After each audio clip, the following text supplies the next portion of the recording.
Amén, mis hermanitos. Que Dios los bendiga. Realmente estoy sumamente agradecido nuevamente de poder estar pisando este lugar. No porque tenga algo especial este lugar, no porque la forma en que se fabricó algo místico, no. La verdad es que es por algo que Dios hace. Dios hace que este lugar sea un lugar tremendo por el hecho de estar explicando su palabra.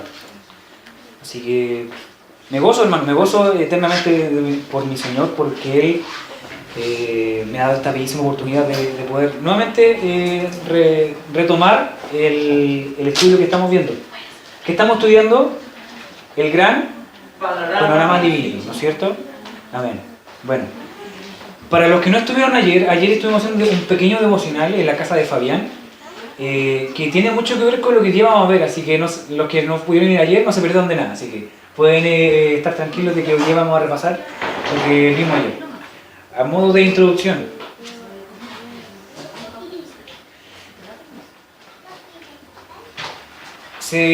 ¿lo ven, no es cierto? ¿Se acuerdan de los que no pudieron verlo ayer? Bueno, ahí está a todo color. Él es Francois Mariette Arouet. ¿Quién es él? Bueno, él mayormente es conocido como Voltaire, es un francés. O como nosotros podemos decirlo en español, como Voltaire. Ahora, ¿por qué yo debiera conocer a Voltaire? Bueno, Voltaire era un filósofo, historiador, escritor francés de la época de la Ilustración, que es en Francia. ¿Cuál es la época de la Ilustración? Es de donde salieron todo este movimiento de filosofía en Francia. Ese fue el momento donde supuestamente la época de la oscuridad, donde no había mucho conocimiento, se terminó. Por eso es que ahí de ahí nacieron muchos filósofos, muchos escritores. Entonces, y entre uno de ellos estaba aquí, Voltaire, ¿ya? Ahora, para algunos Voltaire era considerado como un incrédulo, una antirreligión o ateo. Pero en su biografía, él mismo aclara de que sí, en cierto sentido, él cree de que hay un ser supremo que es necesario para la existencia, es eterno e inteligente. O sea, él creía en Dios a su manera, por así decirlo. Pero él decía de que esa consideración de que había un Dios no era fe. Él dice, no, lo que yo no es fe, lo mío es raciocinio. Entonces, bueno, él lo creía así. Bueno, no obstante, hermano, siendo un hombre tan brillante y un hombre que sí aportó mucho a la sociedad. ¿Por qué aportó mucho a la sociedad? Porque él, a través de más de 6.000 escritos que hizo a la gobernación y a toda Francia, él promovía los derechos humanos en un tiempo donde no había derechos humanos. No sé los que pudieron pasar por el colegio, estudiaron lo que es la Revolución Francesa. Fue una época no muy grata, donde sobrepasaron por encima todos los derechos humanos. Entonces, él es de esa época, para que se hagan una idea. Este hombre hizo un gran aporte a la sociedad, y hasta el día de hoy ya algunas personas lo recuerdan por aquello. Pero, ¿por qué yo lo traje a colación hoy día? No es por eso precisamente, sino porque él, en cierta ocasión, tuvo la genial ocurrencia, y es por eso nosotros hoy día lo recordamos, nosotros por lo general los cristianos, de que según él podía predecir, porque esto ya estaba predicho ya, según él. ¿Qué estaba predicho? De que el cristianismo iba a ser borrado de la existencia y se iba a ir, o sea, se iba a convertir en historia simplemente, según él. Y es más, él no se quedó conforme con eso, sino que también opinó con respecto a la Biblia. Y mira lo que dijo con respecto a la Biblia.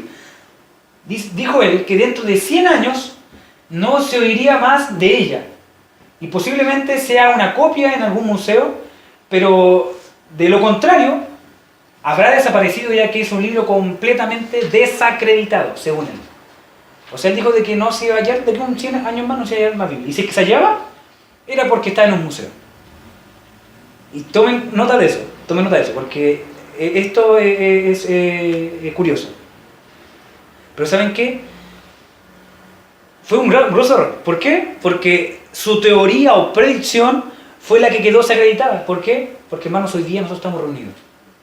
El cristianismo sigue en pie. más de 200 años después, 2016, se sigue alabando el nombre del Señor. Amén. Pero ¿saben qué? No tan solo con eso, sino que esto es lo más curioso con respecto a la Biblia. Y esto es como lo irónico. Miren. Esa era la casa de Voltaire. Una pequeña choza. Es conocido como el castillo de Voltaire. Es un castillo. De arriba se ve genial. Es una mansión gigantesca. Pero ¿saben qué? Curiosamente, después del año que él murió, que es el 1778, tan solo pasaron 50 años. ¿Para qué? Para, adivinen quién vino a ocupar esa casa. La Sociedad Bíblica Francesa. Hermanos, ¿saben qué? La Sociedad Bíblica Francesa, ¿qué vino a hacer ahí? Vino a ocupar la misma imprenta que tenía Voltaire, y no tan solo, sino que vino a hacer de bodega para montones de Biblias. Hermano, la Sociedad Bíblica vendía Biblias desde la casa de Voltaire. Qué irónico, ¿no? Ahora, pero no tan solo eso, sino que él le había predicho de que no, la Biblia iba a estar en un museo, pero ¿saben qué? Hoy día esa casa es un museo. Y Voltaire está dentro de un museo. Pareciera ser irónico, pero ¿saben qué? Dios es soberano en la historia. Dios tiene un humor que solamente Él lo tiene. Dios es soberano y Dios sabe cómo tratar con las personas. Y esto, hermano, es evidencia quizás para nosotros de la grandeza de Dios. Ahora, ¿quién pudo graficar de la mejor forma el impacto que ha recibido la Biblia a través del tiempo y cómo ha sufrido tanto ataque que intenta desacreditar esta escritura que es la palabra de Dios? Alguien lo hizo. Y este hombre era H.L. Hastings. ¿Y quién era H.L. Hastings? Él nació en el 1831 y falleció en el 1899. Él estaba delante de la presencia del Señor hoy día. ¿Por qué? Porque era un creyente. Él compuso muchos de los signos que hoy día nosotros tenemos. Él era un hipnólogo, como se conoce, americano, de Estados Unidos. Valga la redundancia. Bueno, él graficó de una forma tan buena esto, que miren lo que él dijo, de cómo es esta representación que él tuvo. Él dijo de que los ateos durante 1800 años han estado tratando de refutar y de derrocar este libro, y sin embargo hoy en día permanece tan firme como una roca. Su circulación aumenta y hoy es más querido y valorado que nunca antes. Y es verdad. Los ateos, con todos sus ataques, hacen tanto efecto en este libro como lo haría un hombre con un martillo de tapicero. Paréntesis, ¿qué es lo que es un martillo de tapicero? Ayer nosotros lo comentamos, un martillo de tapicero, para los que no tenemos ese conocimiento sobre herramientas, y quien yo no tengo ni siquiera con suerte un martillo en la casa, un martillo de tapicero es un martillo sumamente delgadito, de punta delgada, que sirve para clavar puntitas en el tapiz, en el suelo. Es un martillo súper delgadito. Bueno, él dice de que todos los ataques de los ateos harían el mismo efecto que si alguien tomara un martillo de tapicero, me perdí y... Sí, martillo de tapicero. Y lo ocupara sobre las pirámides de Egipto. ¿Ustedes creen que una pirámide de Egipto puede ser movida 10 kilómetros más allá por un puro martillo? No, él lo sacrificó de esa forma. Esos golpes que le hacen contra la Biblia es precisamente eso, no hacen nada. Y es más, él cuenta de que cuando un monarca francés propuso la persecución a todos los cristianos en su reino, un viejo estadista, que era una persona que tiene mucho conocimiento sobre el Estado y sabe manejarse muy bien con la política. Este viejito, que encima era guerrero, miren, era guerrero, se acerca y le dice un consejo al monarca. ¿Qué es lo que es? Señor, la iglesia de Dios es un yunque que ha desgastado muchos martillos. Así que mejor no lo haga. En pocas palabras lo que le estaba diciendo. Pero miren, y ahí conecta todo esto Hastings. Dice, así que los martillos de los ateos han estado picoteando este libro por siglos, pero los martillos se han desgastado. Y el yunque todavía perdura. Y es verdad. Es verdad. Y con esto concluye él, diciendo, si este libro, y es una reflexión que él hace, y es verdadera esta reflexión, si este libro no hubiera sido un libro de Dios, los hombres habrían destruido hace mucho tiempo este libro. Los emperadores, los papas, los reyes, los sacerdotes, y los príncipes y los gobernantes, todos han querido echarle mano a este libro. Pero ¿saben que ellos han muerto? Y el libro todavía vive. Genial, hermano, es genial lo que la historia también comenta. Pero ¿saben qué no tanto la historia? Mateo 24:35 dice, el cielo pasará, Jesús lo dijo, y la tierra desaparecerá, pero mis palabras no desaparecerán jamás. Tremendo, hermano. Ahora, si ustedes me preguntan por qué estamos estudiando hoy día la Biblia, por qué hoy día nosotros nos sentamos a estudiar la Biblia, hermano, es simple. Lo hacemos porque ella es la palabra de Dios. Y si es la palabra de Dios, debemos entonces prestarle atención, porque Dios quiere transmitirnos algo hoy día. Así que, antes de empezar, a modo de agradecimiento, no puedo seguir esta serie sin antes agradecer a alguien que aportó la gran mayoría de este material, es al pastor Sugel Michelén. El pastor Sugel Michelén ha formado parte del Consejo de Ancianos de la Iglesia Bíblica del Señor Jesucristo en Santo Domingo, que esto es en República Dominicana, durante más de 30 años. Él es el instructor de la Universidad Wesleyana en Indiana y enseña filosofía en el Colegio Cristiano Logos durante 10 años y ha profesado regularmente, y es profesor, disculpen, regular en la Asociación Internacional de Escuelas Cristianas para América Latina. Y ha escrito hartos libros, entonces mucho del material que ustedes oirán hoy día, muchas de las palabras que ustedes dirán son de él. ¿Ya? Así que desde ya yo no puedo seguir sin antes, delante de mi Señor, darle gracias a este pastor, porque gran parte de lo que hoy día ustedes van a escuchar, nuevamente les digo, ha sido palabras que Dios le ha inspirado para que nosotros también podamos escuchar. ¿Ya? Así que agradecido de parte del Señor también por el pastor Sugel. Algún día lo vamos a conocer y lo vamos a dar gracias en persona. ¿Amén? Amén. Bueno, ya, eso sería nuestro agradecimiento. Y es esto es a toda la serie, no es tan solo es a toda la serie. El pastor Sugel hizo un gran aporte. Así que, bueno, quisiera, sin antes seguir hacer, siguiendo nuestra serie del Gran Plano Divino, queremos hacer primero un repaso, ¿ya? Porque no sé si ustedes todos se acuerdan de lo que... ¿Todos leyeron el capítulo? ¿Leyeron el prefacio? ¿Contestaron la guía? Bueno, vamos a dejarlo ahí, no, ¿ya? Vamos a dejarlo ahí. Bueno, pero para no ir más, ya quiero hacer un repaso, ¿ya? ¿Qué es lo que fue? ¿Se acuerdan de qué es lo que vimos la semana pasada? Respondimos básicamente 3 preguntas. ¿Cuáles eran?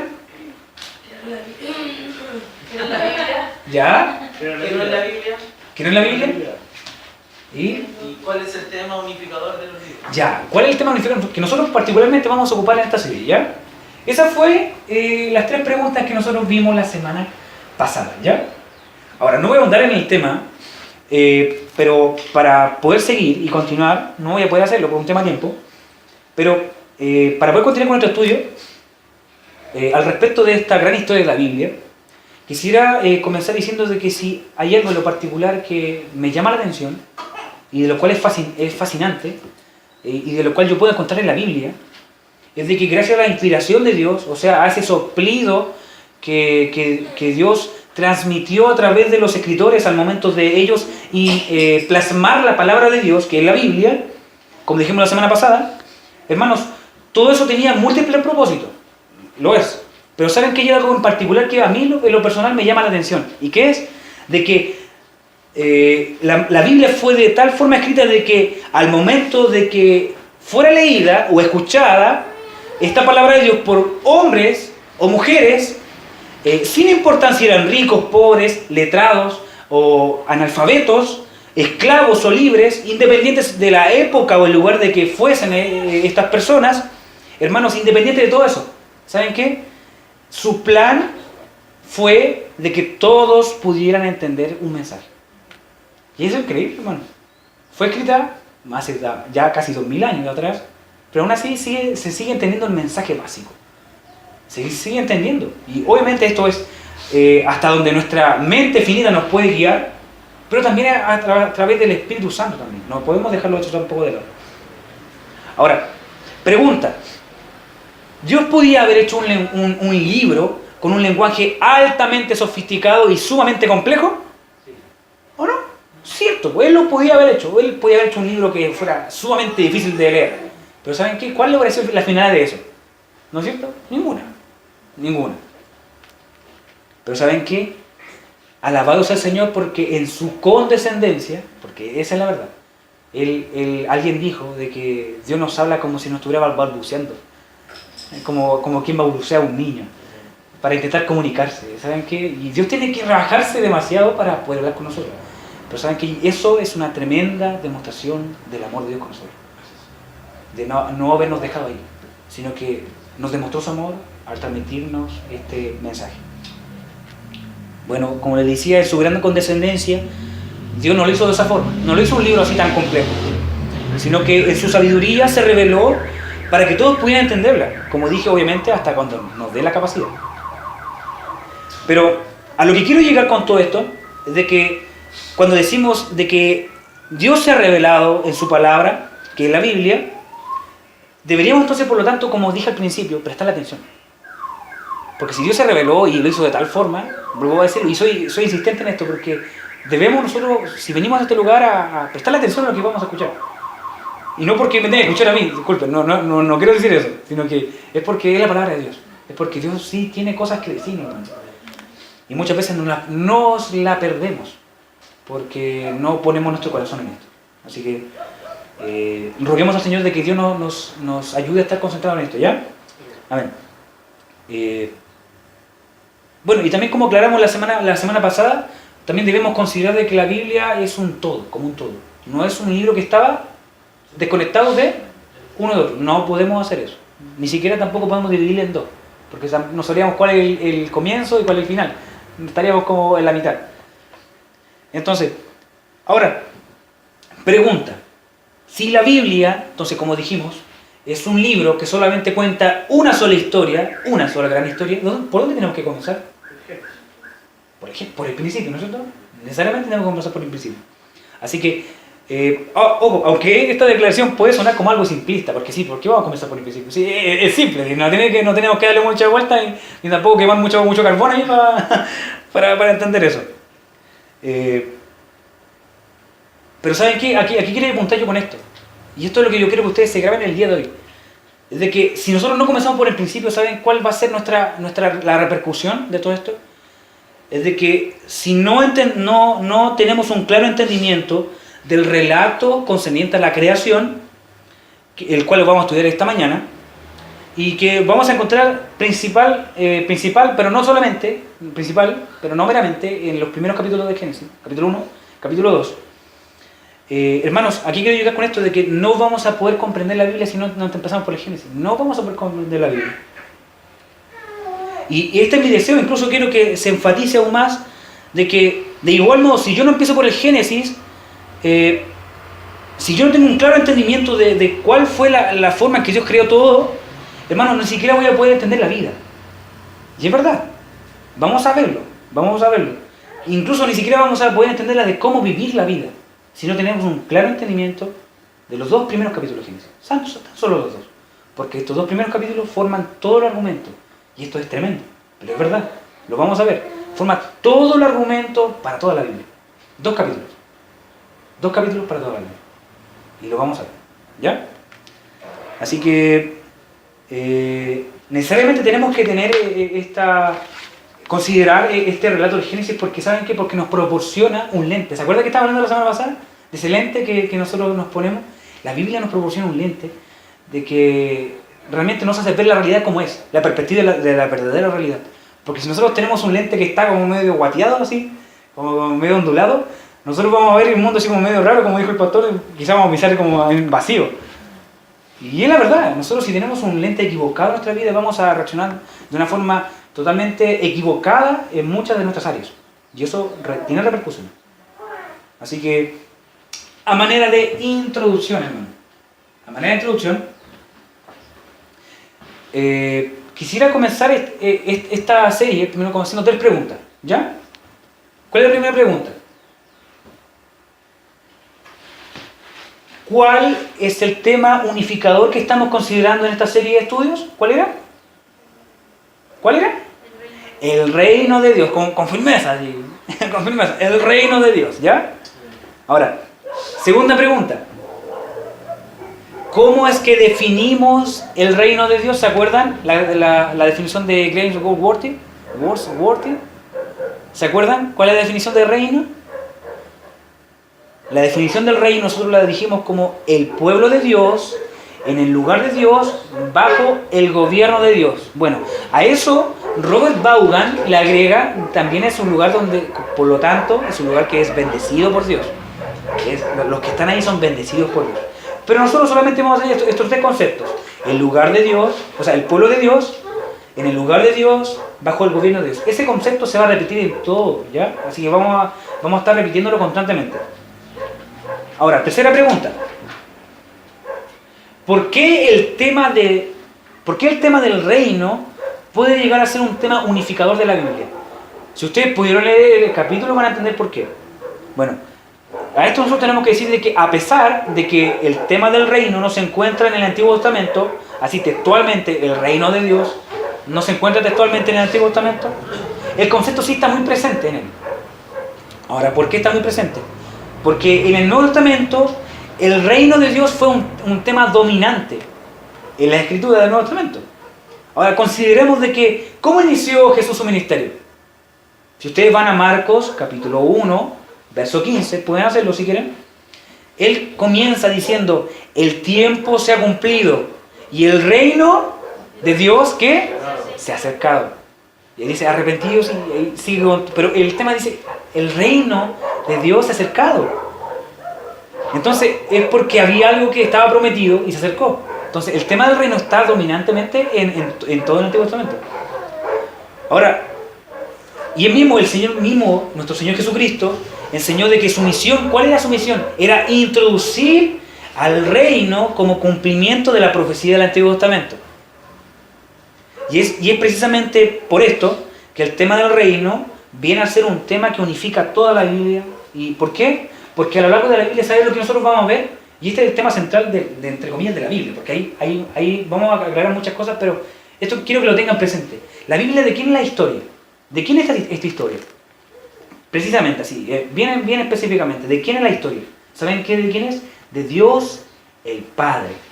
¿De quién es? De Dios el Padre. ¿Y qué es lo que nos cuenta? Él nos estará narrando, el Dios el Padre, su historia. La historia de un plan, ¿para qué? Para reconciliar a su mundo que, ¿cómo? Creado, pero caído, ¿con quién? Consigo mismo. Ahora, pregunta. Si quieren pueden anotarlo, si quieren. No me quiero adelantar. Si quieren pueden anotarlo. Anótenlo, si quieren. Porque esto es importante. Es la historia de Dios el Padre. Y eso es genial porque uno lo tiene claro y uno sabe ya de qué estamos hablando ya. Es solamente una historia. La historia de Dios el Padre. Narrando su historia. La historia de un plan eterno. Un plan que se concibió en la eternidad. Para reconciliar a su mundo creado, pero caído consigo mismo.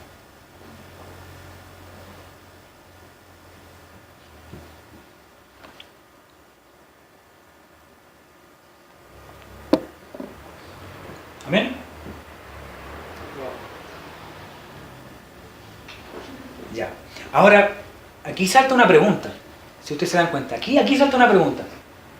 ¿Cómo? Y esta es una pregunta que nosotros necesariamente vamos a tener que contestar porque estamos empezando desde cero.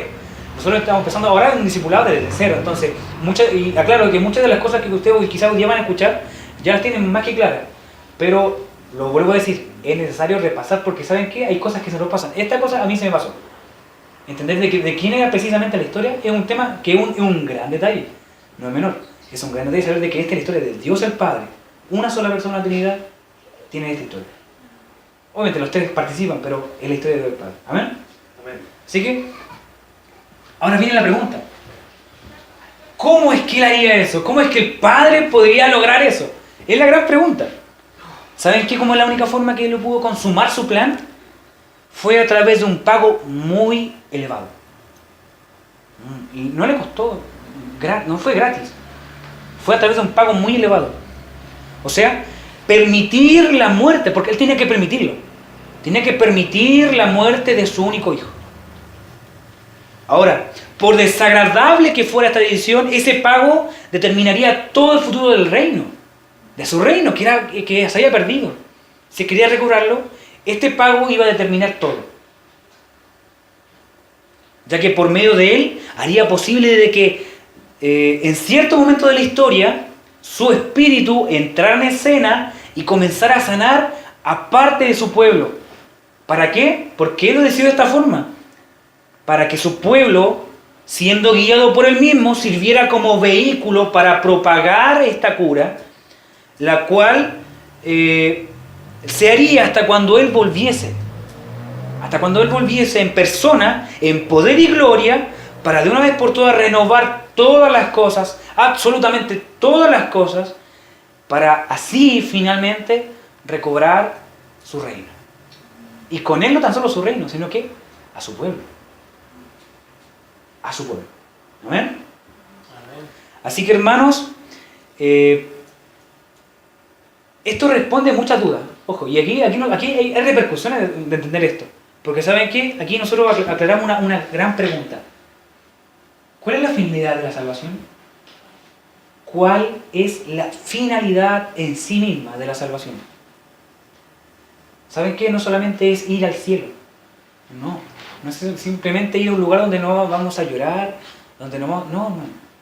¿Saben qué? ¿Cuál es la finalidad de la salvación?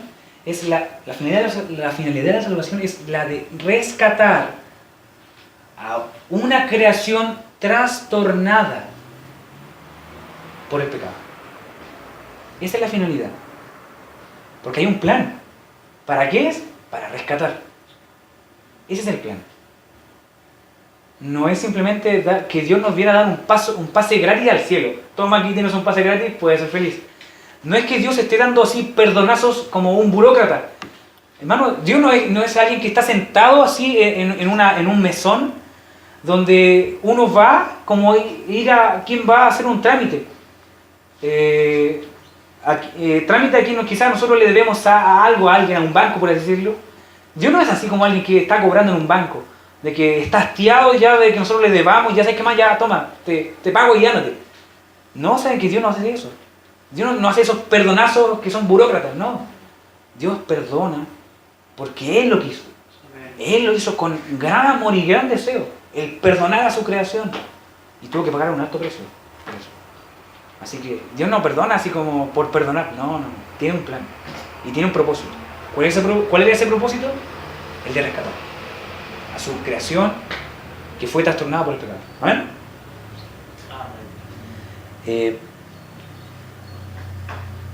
Así que por lo tanto, si no entendemos lo que pasó con la creación, ni siquiera tampoco vamos a saber entonces por qué Cristo vino a este mundo. Eso lo dejamos bien en claro. ¿Y saben qué? Lo que Cristo vino a hacer, vino a retornar a la bondad original de la creación, porque la creación en sí misma era buena. La creación en sí misma era buena. ¿Y saben lo que vino a hacer Cristo? Vino a retornar esa bondad original de toda la creación. La vino a retornar. Ahora, por lo tanto, hoy día como primer capítulo, ¿qué vamos a ver? ¿Qué es lo que vamos a ver? El patrón del reino. Cuando hablamos de patrón, hablamos de que había una forma, un diagrama que debía seguirse para que el reino fuera reino. Habían ciertos objetos, ciertos conceptos, no sé cómo explicarlo. Después, más adelante vamos a explicarlo con más calma, ¿ya? Así que, pero bueno, durante este capítulo vamos a explicar con más detalle qué es lo que es el patrón del reino, ¿ya? Pero ¿qué vamos a considerar hoy día? ¿Qué capítulo vamos a considerar? Capítulo 1 y 2. Ahora, por un tema de tiempo,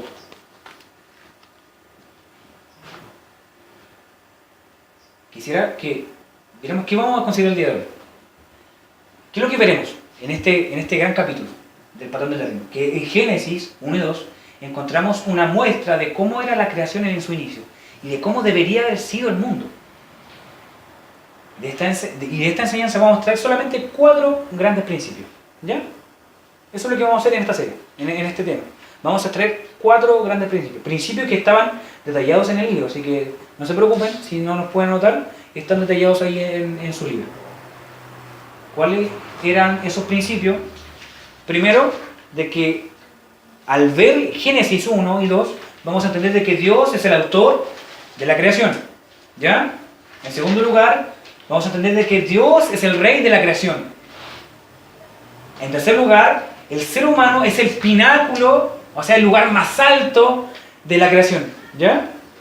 Y en cuarto lugar, el reposo es la meta de la creación.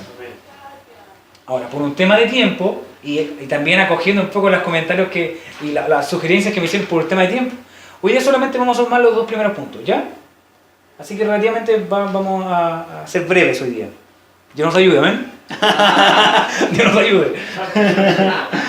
Bueno. Vamos al primer punto, ¿ya? Para ir avanzando. Dios es el autor de la creación. Ahora, es una afirmación, ¿no es cierto? Ahora, pero, si alguien me pregunta, ¿y por qué? ¿Por qué Dios es el...? Porque también tenemos que hacer la pregunta también. Si nosotros ya creemos eso, pero también tenemos que fundamentarlo. ¿Por qué Él es el Dios de la creación? ¿No es cierto? Una cosa es afirmarlo, pero otra es probarlo ya. Ahora, ¿cómo nosotros lo vamos a probar? A través de la Biblia. Porque es la palabra de Dios. ¿Ya? Ahora, pregunta.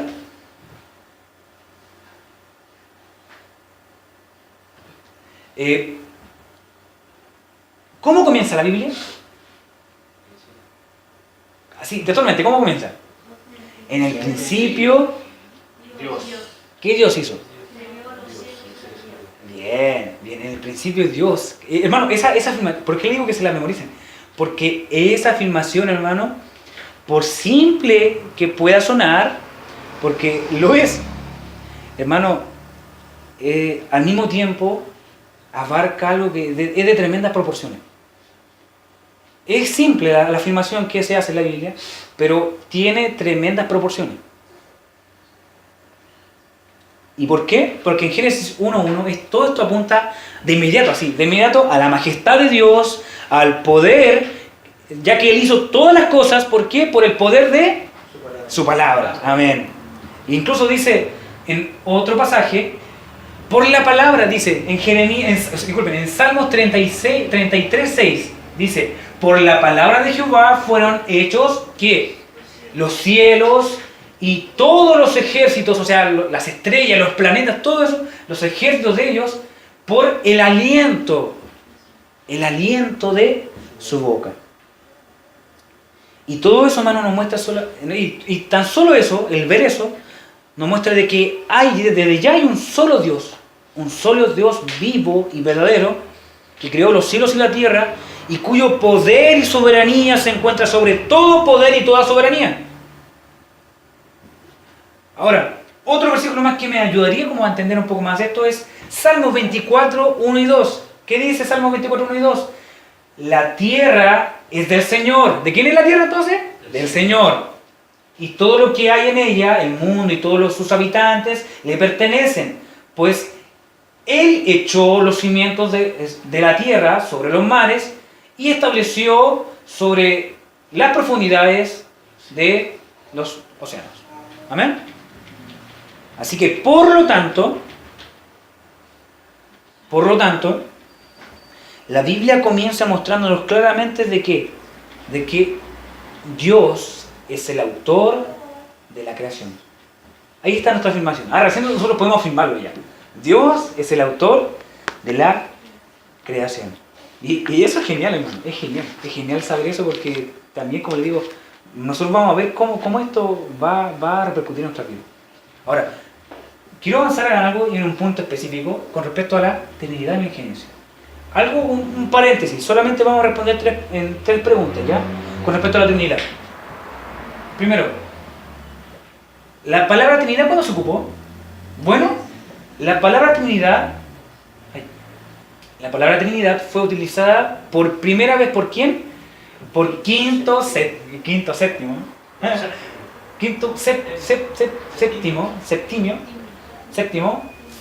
Florente Tertuliano, o más conocido como Tertuliano. Es que es muy largo, ¿no? Tertuliano nomás, ¿ya? Tertuliano ocupó en su escrito en el año 1600 y cerca del 1200, donde vivió, pero él fue el que usó la palabra Trinidad por primera vez. ¿Ya? Tertuliano, así. ¿Ya? Acuérdense de Contertulio. Y se van a acordar de Tertuliano, ¿ya? o lo que sea, pero Tertuliano fue la primera persona que ocupó, y es creyente, por si acaso, así que no era un hereje ni nada, no. O viene ese turbante que tiene ahí, parece medio raro, pero no, él era un hermano, ¿eh? Dios bendiga a Tertuliano, ¿eh? Bueno, segunda pregunta, primera pregunta, la palabra Trinidad. Consideramos que la palabra Trinidad no se encuentra en la Biblia, ¿ya? Tertuliano la ocupó, sí, pero ¿para qué? Se empleó para abreviar, más que nada para abreviar y explicar una abundante variedad de versículos bíblicos, o verdades bíblicas, ¿ya? Esa fue la finalidad es simplemente resumir algo que es tremendo, y una verdad. Segundo, ¿cómo definimos entonces nosotros, cómo podemos nosotros definir Trinidad? Porque es un tema, no es menor. Yo he cometido tantos errores de intentar definir Trinidad así en el momento que no me he sentado como a decir, esta es una definición buena que no incurre en ningún error. Bueno, esta es una buena que encontré por ahí. La palabra Trinidad, o cómo definimos Trinidad. La Trinidad es un solo Dios. Si quieren pueden anotarlo, ya anótelo porque esto es genial. Es un solo Dios que existe eternamente en tres personas distintas. ¡Paf! Al tiro. Cerebro, ¡paf! Lo vuelvo a repetir. La Trinidad es un solo Dios que existe eternamente como tres personas distintas. O sea, ¿quiénes la componen? El Padre, el Hijo y el Espíritu Santo.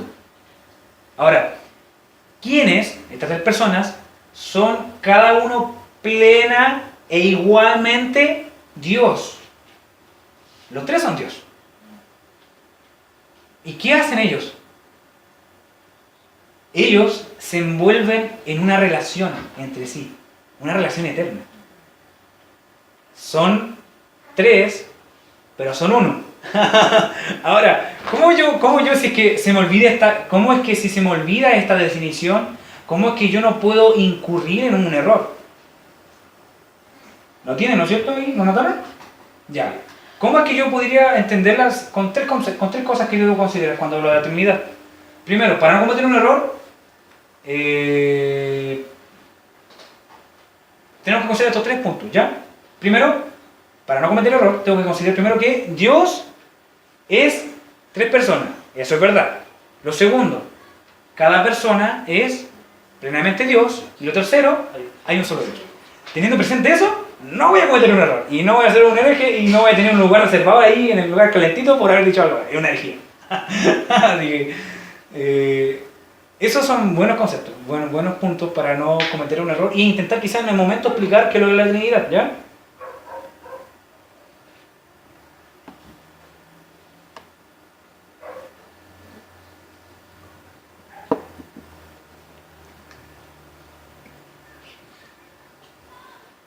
Amén, ¿no es cierto?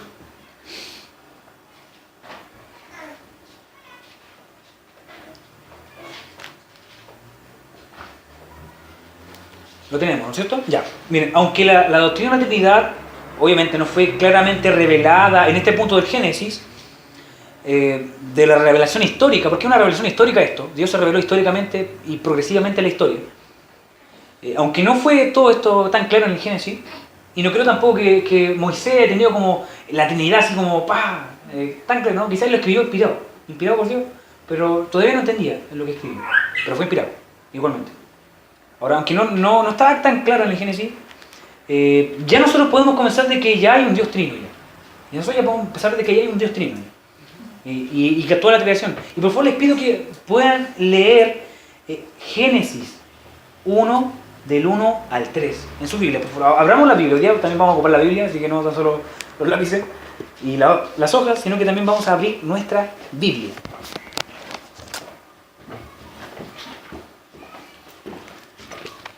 Génesis 1, del 1 al 3. Solamente vamos a considerar eso, ¿ya? Dice, en el principio Dios en el principio creó Dios los cielos y la tierra estaba desordenada y vacía. Vamos a ir a eso, ¿ya? Vamos a aclarar eso durante este estudio. Y la tierra estaba desordenada y vacía, y las tinieblas estaban sobre la faz del abismo. Y el Espíritu, ¿quién? el Espíritu de Dios se movía sobre la faz de las aguas. Y dijo Dios, ¿qué dijo? Una palabra, ¿no es cierto? Sea la luz, y fue la luz. Ahora, cuando hablamos de la Trinidad, obviamente nosotros nos vamos a encontrar con alguien, específicamente, de la Trinidad, y quién era la palabra de Dios. Vuelvo a repetirlo, son conceptos que quizás ya lo tengamos claro, pero necesariamente tenemos que repasarlos, por si pasamos algo por muy encima. ¿Quién es la palabra de Dios? ¿Qué es lo que dice Juan 1, del 1 al 18? Aquí va a estar escrito, ya se lo voy a poner en una versión un poco más simple. Dice, en el principio la palabra, ¿qué dice? Ya existía. Y la palabra estaba con Dios, y la palabra, ¿qué es lo que era? Dios. Era Dios. Súper claro. También dice de que el que es la palabra existía en el principio con Dios. Dios creó todas las cosas por medio de Él, y nada fue creado sin Él. Verso 4. La palabra le dio vida a todo lo creado, y su vida trajo luz al mundo. La luz brilla en la oscuridad, y la oscuridad jamás podrá apagarla. Verso 6. Dios envió a un hombre llamado Juan, el Bautista, para que contara acerca de la luz, a fin de que todos creyeran en su testimonio. Y Juan no era la luz. Aclara al tiro el autor. Juan no era la luz. Era solo que un testigo para hablar de la luz. Verso 9. Aquel que es la luz verdadera, quien da luz a todos, venía al mundo. Ya venía ya. ¿Y saben qué? Vino al mismo mundo que Él había creado. Pero el mundo, ¿saben qué? No lo reconoció. Y vino, más encima, a su propio pueblo. Y hasta ellos mismos lo rechazaron. Verso 12. Para que todos los que creyeron, pero a todos los que creyeron en Él y a los que le recibieron, les dio el derecho de ser hijos de Dios. Y ellos nacen de nuevo, no mediante un nacimiento físico, como resultado de una pasión o de una iniciativa humana, sino por medio de un nacimiento que proviene ¿de quién? De Dios. Entonces, ¿qué dice la palabra que finalmente se hizo? Se hizo hombre, se encarnó, dice, y vino a vivir entre nosotros. Estaba lleno de amor inagotable y de fidelidad. ¿Y saben qué? Hemos visto su gloria, dice Juan. La gloria del único Hijo del Padre. Verso 15. Juan dio testimonio, dice, en su momento, de Él, cuando clamó a las multitudes. A Él me refería. Yo cuando decía, alguien viene después de mí y que es muy superior a mí porque existe desde mucho antes que yo. Juan lo tenía súper claro, el compadre tenía súper claro de quién estaba hablando, de que alguien que era eterno y Él iba a venir. Y Juan puso su corazón en ello, en proclamar esto. Y nosotros también deberíamos hacer lo mismo, de proclamar al mundo de esto. Pero ¿qué sigue diciendo? Verso 16. De su abundancia todos hemos recibido una bendición inmerecida, una tras otra, pues la ley fue dada por medio de Moisés, pero el amor inagotable de Dios y su fidelidad vinieron por medio de ¿quién? De Jesucristo, nuestro Señor. Verso 18, y con esto termina el versículo que estamos considerando, dice, verso 18, nadie ha visto jamás a Dios. ¿A quién? A Dios el Padre. Pero el único que es Dios, ¿y quién es Dios? Jesucristo. Está íntimamente ligado al Padre. ¿Y Él qué ha hecho? Nos ha revelado a Dios. Así que Jesús se encarnó, tomó forma humana cuando nació en un pesebre en Belén. Pero ese no fue el inicio de su existencia, como ya dijimos. Dios siempre ha sido un Dios trino, el Padre, el Hijo y el Espíritu Santo. Y Él era antes de todo, de todas las cosas que fueron creadas. Él ya existía ya. Y es más, en Colosenses 1:16 dice, todo ha sido creado por medio de Él y para Él. como cantamos en nuestra canción, por medio de ti. Hermano, es una gran verdad, Colosenses 1:16. Y Génesis 1:26 deja un poco más claro que había más de una persona. ¿Por qué? Miren, si ustedes van a Génesis 1:26, ¿qué es lo que dice Génesis 1:26? Dice, entonces dijo Dios. ¿Qué dice? Dijo Dios. ¿Qué? Yo sé que muchos de nosotros ya hemos pasado por el colegio, pero ¿qué es lo que significa ese verbo? Dijo Dios. ¿Está en plural o en singular? Singular. Dijo Dios en singular. ¿Pero qué sigue diciendo? Hagamos. ¿En qué? ¿En singular o en plural? En plural. O sea, había más de una persona. Y no es necesario que tampoco hagamos todo ese examen, pero había más de una persona. Quiero dejarlo bien claro simplemente. Había más de una persona. Ahora, un pequeño paréntesis. ¿Fueron 7 días de 24 horas los que fueron creados el cielo y la tierra? La verdad es que, en cuanto a si es que se completó la hora literalmente en 6 días de 24 horas, o en un periodo más largo, que sean décadas, ¿saben qué? No importa. Porque no es el punto. No es el punto a lo que quiere llegar Dios en ese sentido. Por lo menos a nosotros no es lo que a Dios le importa. Porque la Biblia primeramente no es un libro científico. No es un libro que se fue creado para que el hombre pueda extraer ciencia de ahí, no. Tampoco es un libro, como dijimos, no es un libro de moral y de ética. No. Sino que es un libro que cuenta, ¿qué? Una historia. ¿La historia de quién? ¿De Dios quién? El Padre. Ya, bien. Entonces, ahora, pero lo que sí importa es de nosotros, ¿qué tenemos que tener en consideración con esto? De que Dios es el creador. Eso sí que tenemos que sumamente presente. Ahora, sabiendo todo eso, ya vamos a la mitad y así vamos avanzando de súper rápido. ¿Qué otra cosa me muestra esta verdad sobre Dios, de que Dios es el creador? ¿Qué más yo puedo sacar, extraer de esto? ¿Saben qué yo puedo extraer? De que si Él creó, si Él es bueno, entonces yo debo saber de que todo lo que Él hizo es bueno, ¿no es cierto? Obviamente, si Él es bueno, todo lo que hizo Él es bueno. Ahora, otra cosa que yo quiero que noten es de que en el primer capítulo de Génesis, que fue escrito ¿por quién? Por Moisés, ¿no es cierto? Y obviamente que el que escribió los primeros 5 libros del Antiguo Testamento, Moisés señala, miren, 7 veces, Moisés señala 7 veces ¿de qué? De que la creación era buena. Y eso lo podemos ver en Génesis 1, verso 4. Ustedes pueden notar, ahí subrayenlo porque eso es genial. Verso 4, verso 10, verso 12, verso 18, 21, 25 y 31.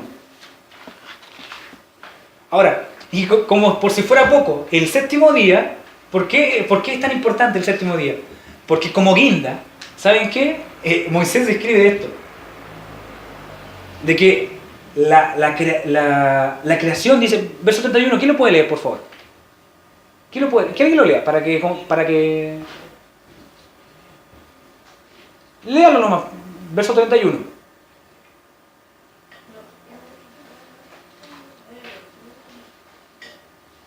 Bueno, dice verso 31, Dios miró todo lo que había hecho y consideró de que era bueno. ¿Dice bueno ahí? No. Dice, muy bueno, era genial lo que Dios había hecho. Dios, ¿saben qué? Y esto es hermoso, Dios se detuvo, hermano. Por favor, mire, considere un Dios todopoderoso, un Dios eterno, un Dios que no tiene necesidad de considerar el tiempo y el espacio, porque el tiempo y el espacio no pueden encerrar a Dios, hermano. Pero ¿saben qué? Dios se detuvo. Dios se detuvo y miró lo que había hecho. ¿Saben qué? Dijo, wow, esto es bueno, esto es genial, porque Él lo había hecho. Y porque como Él lo hizo era bueno, era muy bueno. ¿Y saben qué? Esto que me muestra a mí, de que la creación fue realizada y amorosamente preparada para nosotros por un Él amante y personal. No por un eso indiferente, hermanos. E impersonal, no, hermano. Fue un Dios personal que hizo todo amorosamente para nosotros.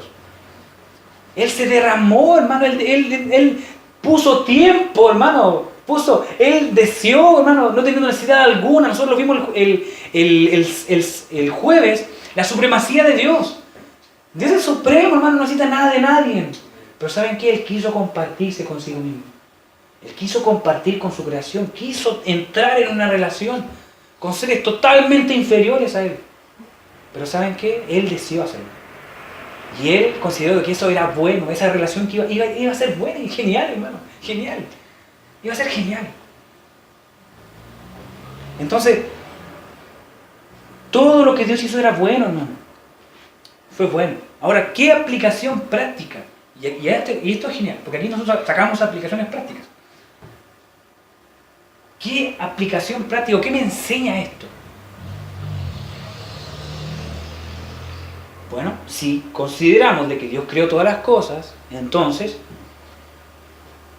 tengo que considerar de que la materia, todo lo que el cuerpo, lo que Dios creó en el principio era bueno.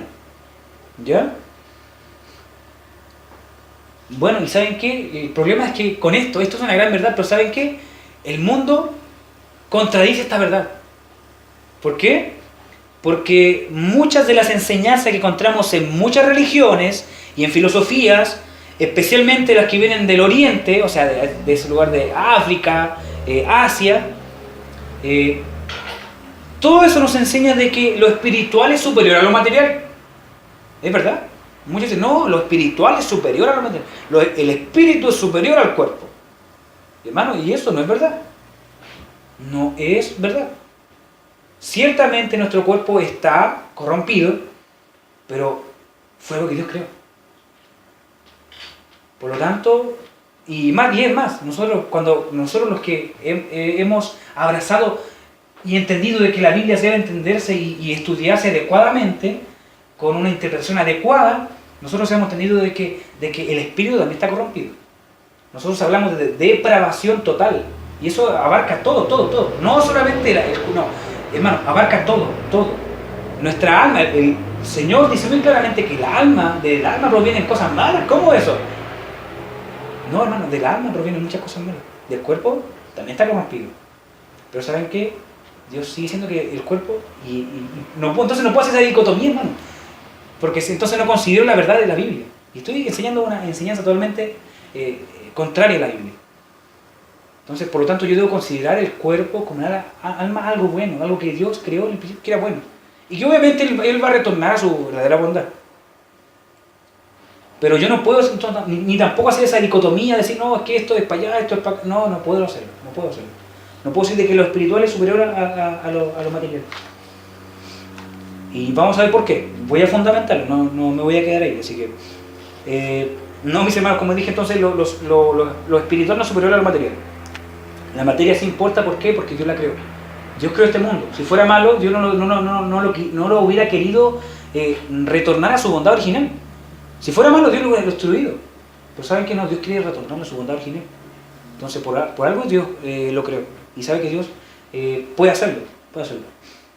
Incluso en el libro, Vaughan dice una frase genial. Si ustedes se dieron cuenta, los que pudieron leerla, él dice de que Él no solo se interesa por nuestras almas, sino que también por nuestros cuerpos y por todo el mundo en que vivimos. Y ahí Vaughan ha hecho un todo medio. Sí, es verdad. Dios se importa por nuestra alma, por nuestro cuerpo y por el entorno en el cual estamos. Dios es interesado en este mundo en el cual vivimos, y es precisamente por eso que lo va a redimir, como dije, en su momento. Ahora, ¿por qué yo digo de que esto es verdad? ¿Por qué? Porque lo voy a fundamentar. Pregunta. ¿Qué fue lo que el apóstol Pablo le dice en la primera carta al joven Timoteo, en el capítulo 4, versículo 1 al 7? Se los proyecto. Dice así textualmente: el Espíritu Santo dice claramente de que en los últimos tiempos, ¿ya?, algunos se apartarán de la fe y harán caso a espíritus que mienten y que seguirán enseñanzas de ¿qué? De demonios. Guárdense eso, de demonios. Vamos a ver por qué. Verso 2 dice: esas enseñanzas llegarán a través de mentirosos, quienes con sus palabras falsas engañan a la gente. Ellos no saben la diferencia entre el bien y el mal, y es como si su entendimiento hubiera sido quemado con hierro candente. Verso 3 dice que dicen ellos, que es prohibido ¿qué? Casarse, y que algunos alimentos no deben comerse, Pero miren lo que dice Pablo, pero Dios creó estos alimentos. Los que son creyentes y conocen la verdad que les acabo de mencionar, saben de que pueden comerlo dando gracias a Dios. Verso 4. Todo lo que Dios creó, ¿dice qué dice? Es bueno. Esto, ojo, Pablo cuando está hablando, antes o después de la caída. Antes de la caída. Ahora está hablando, él está diciendo todo lo que Dios creó es bueno. Y él está hablando de comida después de la caída. Él está hablando de comida que después de la caída y cosas que después de la caída quedaron corrompidas. Pero él dice que igual es bueno. Todo lo que Dios creó es bueno. Consideremos eso. Y nada ha de ser rechazado, sino que recibido con agradecimiento. Y todo lo que Dios hizo es purificado. Ahí está la clave. Es purificado por lo que Él dijo y por la oración. Ahora, pero miren, enséñale, miren, esto es lo que le encarga mucho a Timoteo. Timoteo, enséñales a todos los hermanos así. O sea, enséñale a todos los hermanos. Y así serás que un buen siervo de Jesucristo, nutrido por la palabra de la fe, excelente y la excelente enseñanza que has seguido. Y concluye el verso diciendo, pero rechaza ¿qué? Los cuentos irreverentes y tontos, y es más, entrénate para una vida dedicada a Dios. Ahora, pregunta. ¿Qué es lo que Pablo le pide a Timoteo que le enseñe a los hermanos? Es que la materia es buena. Y que toda la creación es buena, ya que de así serlo, sería un buen ministro y un buen siervo del Señor Jesucristo. Ahora, pregunta. Y esta es la gran pregunta. Y por favor, quiero que se entienda, y no quiero que se malentienda, ¿ya? ¿Debería entonces uno dejar de comer carne en la Semana Santa? ¿Debería uno por entrar en el ministerio y para enseñar y para exhortar a los hermanos, no dejar de ese deseo, y es un buen deseo, de poder casarse, que yo futuramente quiero hacer? Paréntesis, yo sí que no soy ¿cómo es la palabra? Eunuco, no. Yo futuramente, pactado así, vamos a tener aquí a alguien. No una filistea aquí. Pero bueno, mi pregunta es esa, o sea, ¿yo debería dejar de casarme por entrar en el ministerio? Pregunta, ¿por qué la Iglesia Católica enseña eso? ¿Saben qué? Como Pablo se refiere a eso, como doctrina de demonio.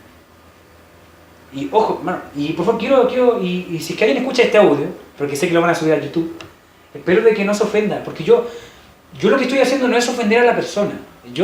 Si yo lo hiciera, hermano, yo lo explico, si yo quisiera, mi deseo fuera ahora ofender a la persona, o a las personas que son católicas, yo no estaría fallando a lo que Dios me mandó, a amar a mi hermano. Pero ¿saben qué? Lo que yo estoy apuntando no es a la persona, sino que a la enseñanza que tal persona enseña.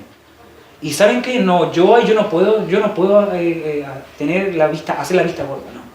Yo debo enseñar la palabra de Dios, porque es la palabra de Dios. Y merece que sea estudiada y enseñada adecuadamente.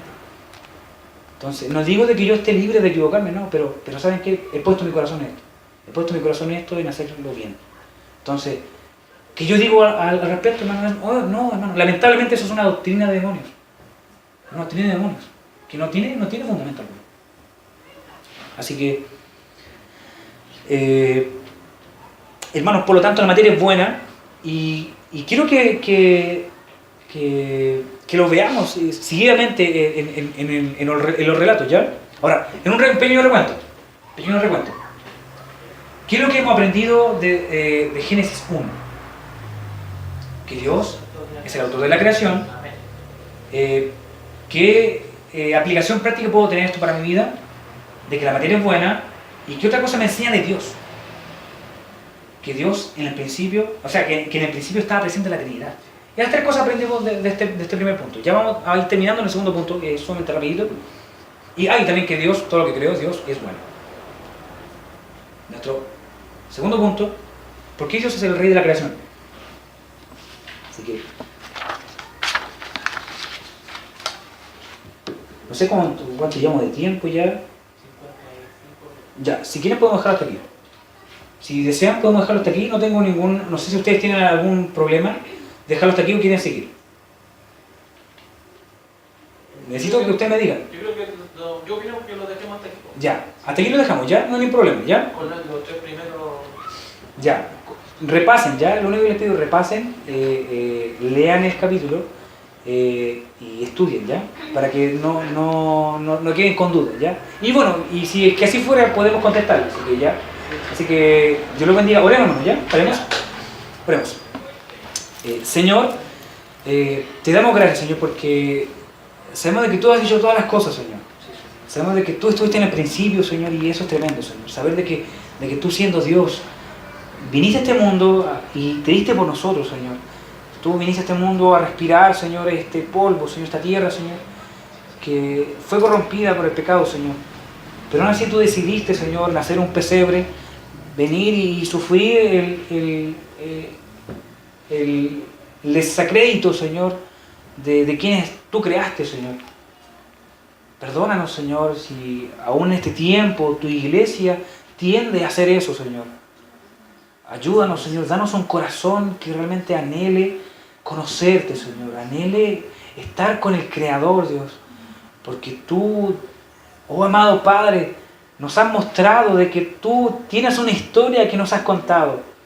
Esta historia, por gracia divina, por tu providencia, nos ha llegado a este tiempo, Dios, a estos tiempos, Dios.